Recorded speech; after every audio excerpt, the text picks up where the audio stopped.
Hello friends, butter चिकनको recipe लिएर आएको छु आज। यसको लागि हाफ केजी चिकन यो ठुल्ठुलो पिस गरेर ल्याएको छु।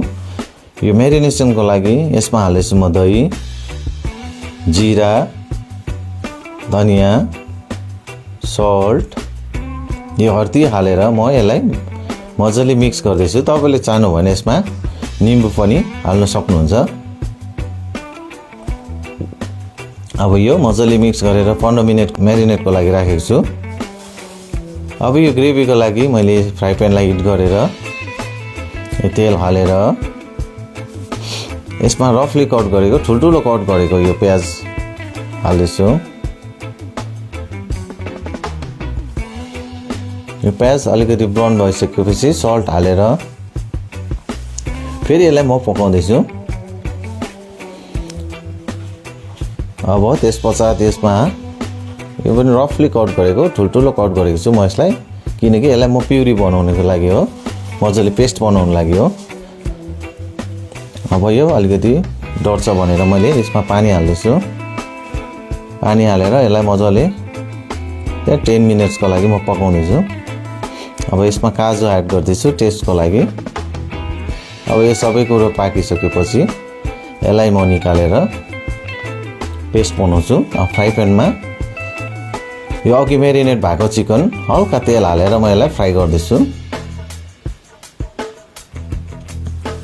मजाले यो फ्राई प्यानमा हालेर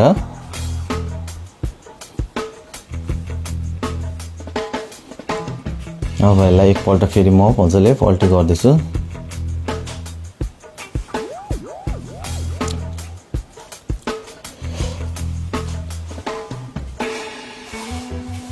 मजाले फेरि अझै एक खेप म यसलाई पल्टी गर्दैछु। अब मेरो चिकन पनि रेडी भयो। अब यो ग्रेभीको लागि यसमा म हाल्दैछु जिरा। यो अघि नै मैले पेस्ट गरेको त्यो अनियन टमाटरको पेस्ट हो। यो पेस्टमा अघि नै मैले जिन्जर गार्लिकको पेस्ट पनि एड गरेको थिएँ, त्यसकारण म यसमा हाल्दिनँ। अब ग्रेभीमा मैले जिरा, धनिया सबै कुरा हालेर मजाले मिक्स गर्दैछु। अलिकति रेड चिली पाउडर,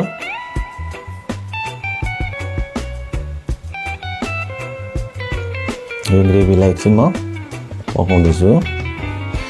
अब यो पानी म एड गर्दैछु।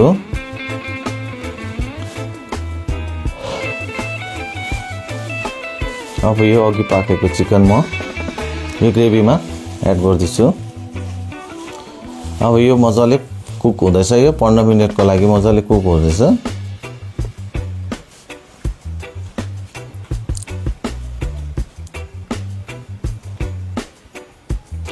अब यो म टेस्टको लागि हल्का केचप, बटर र यो मजाले क्रिम हाल्दैछु। यो सबै कुरो हालेर मजाले चलाउँदैछु।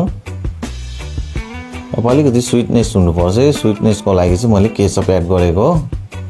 अब यसलाई फ्लेभरको लागि म कसुरी मेथी एड गर्दैछु।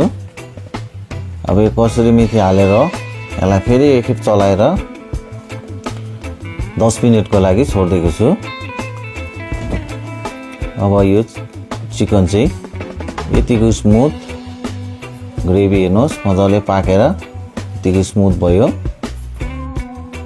अब गार्निसिङको लागि क्रिम हालेर बटर चिकन रेडी भयो।